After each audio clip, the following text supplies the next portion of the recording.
നമസ്കാരം. ഇന്നത്തെ simple recipe മുളപ്പിച്ച ഉലുവ തോരനാണ്. വേണ്ട ഇൻഗ്രീഡിയൻസ് എന്തൊക്കെയാണെന്ന് നോക്കാം. ഉലുവ മുളപ്പിച്ചത്, ഇത് വീട്ടിൽ തന്നെ മുളപ്പിച്ചതാണ്. ഏകദേശം 1 ഗ്ലാസോളമുണ്ട്. തേങ്ങ ചിരകിയത്, 2 വലിയ പച്ചമുളക് നെടുകെ കീറിയത്, ആവശ്യത്തിന് മഞ്ഞൾപ്പൊടി, ആവശ്യത്തിന് ഉപ്പ്. പച്ചമുളക് ഇഷ്ടമില്ലാത്തവർക്ക് വറ്റൽമുളകോ അല്ലെങ്കിൽ മുളക് പൊടിയോ ചേർക്കാം. ഇവിടെ ശ്രദ്ധിക്കേണ്ട ഒരു കാര്യം, തേങ്ങയും മുളകും ഉപ്പും കുറച്ച് കൂടുതലായി ചേർക്കണം. കാരണം എന്താണെന്ന് വെച്ചാൽ ഉലുവയ്ക്ക് ഇച്ചിരി കയ്പുണ്ടാവും, അത് മാറാൻ വേണ്ടിയിട്ടാണ്. ഇനി ഇത് തയ്യാറാക്കുന്നത് എങ്ങനെയെന്ന് നോക്കാം. നമുക്ക് ഈ തേങ്ങയും മഞ്ഞൾപ്പൊടിയും ഉപ്പും ഇതിൽ ചേർത്ത് നന്നായിട്ടൊന്ന് മിക്സ് ചെയ്യാം.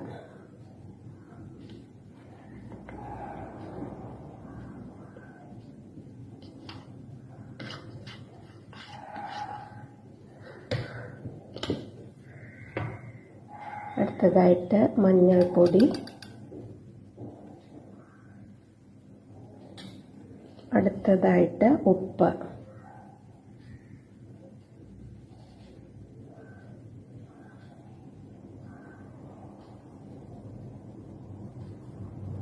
മുളക് പൊടി വേണ്ടവർക്ക് ഈ സമയത്ത് മുളക് പൊടി ചേർക്കാവുന്നതാണ്. അപ്പോൾ ഇതൊന്ന് മിക്സ് ചെയ്യാം. വളരെ സോഫ്റ്റായിട്ട് മിക്സ് ചെയ്താൽ മതി. ഇത് മിക്സ് ചെയ്ത് കഴിഞ്ഞു. അങ്ങനെ തേങ്ങയും മഞ്ഞൾപ്പൊടിയും ഉപ്പും നല്ലവണ്ണം ഇതിൽ ചേർന്ന് കയ്പൊന്ന് മാറാൻ വേണ്ടിയിട്ട് നമുക്കിത് 1 മണിക്കൂർ മാറ്റി വെക്കാം. ഇപ്പോൾ അരമണിക്കൂറായി കഴിഞ്ഞു.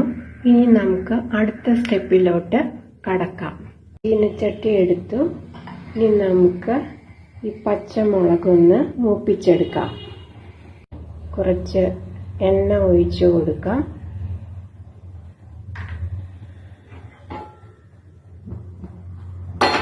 ഈ പച്ചമുളകൊന്ന് മൂപ്പിച്ചെടുക്കാം.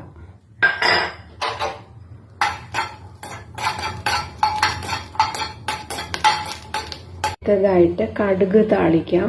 കുറച്ച് കൂടുതൽ എണ്ണ ഒഴിച്ചു കൊടുക്കാം.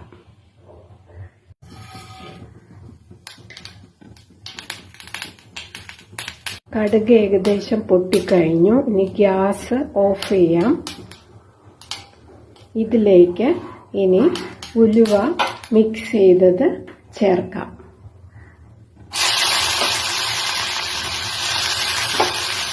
ഇനി ഇതിലേക്ക് മൂപ്പിച്ച പച്ചമുളക് ചേർക്കാം. അടുത്തതായിട്ട് ഒരു 3/4 ഗ്ലാസ് വെള്ളം ചേർക്കാം.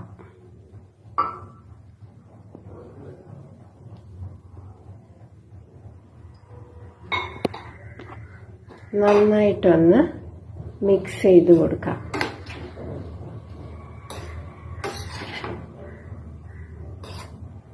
നല്ലവണ്ണം ഇളക്കി കൊടുത്തിട്ടുണ്ട്. ഇനി നമുക്ക് ഗ്യാസ് ഓൺ ചെയ്യാം. ഇനി നമുക്ക് അടച്ചതിന് ശേഷം തിളയ്ക്കുന്നത് വരെ വെയിറ്റ് ചെയ്യാം. നമുക്കിനി ഇത് തിളച്ചോന്ന് നോക്കാം. തിളച്ചിട്ടുണ്ട്. ഇനി നമുക്ക് ഫ്ലെയിം സിമ്മിൽ വെച്ചതിന് ശേഷം അടച്ച് 15 മിനിറ്റ് വേവിക്കാം. 15 മിനിറ്റ് ആയി കഴിഞ്ഞു. നമുക്ക് നോക്കാം. നമുക്കിനി ഗ്യാസ് ഓഫ് ചെയ്യാം. ചെറുതായിട്ടൊന്ന് ഇളക്കി നോക്കാം. വാവ്, നല്ലവണ്ണം വെന്ത് കഴിഞ്ഞു. നിങ്ങൾക്കറിയാലോ ഉലുവ എത്രമാത്രം പോഷക ഗുണമുള്ളതാണെന്ന്. അപ്പോൾ എല്ലാവരും ഉണ്ടാക്കി നോക്കുക. വീഡിയോ അവസാനം വരെ കാണുക. ലൈക്ക് ചെയ്യുക, കമന്റ് ചെയ്യുക, ഷെയർ ചെയ്യുക, സബ്സ്ക്രൈബ് ചെയ്യുക. വീണ്ടും ഒരു റെസിപ്പിയുമായിട്ട് മറ്റൊരു ദിവസം.